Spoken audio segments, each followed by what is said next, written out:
ED দপ্তরে হাজিরা দিলেন প্রাক্তন খাদ্যমন্ত্রী তৃণমূলের বিধায়ক রথীন ঘোষ। সকাল 11:30 নাগাদ সিজো কমপ্লেক্সে এলেন রথীন ঘোষ। পুরনিয়োগ দুর্নীতি মামলায় ইনি দ্বিতীয়বার হাজিরা রথীন ঘোষের। কিছু নথি আনতে বলা হয়েছিল, তাই এসেছেন প্রতিক্রিয়া প্রাক্তন খাদ্যমন্ত্রী। ডেকেছে, এসছি ফার্দার, সেটা তাই বলতেও না। কিছু ডকুমেন্ট চেয়েছিল, সেগুলো নিয়ে এসছি। ওই ইনকাম ট্যাক্সের রিটার্ন এসব।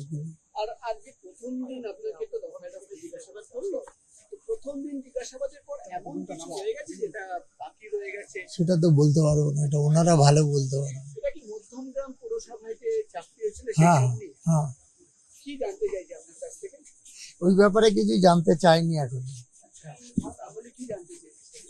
কিন্তু ওই বিভিন্ন ইয়ে ভাই এসব জানতে চেয়েছে ওনা।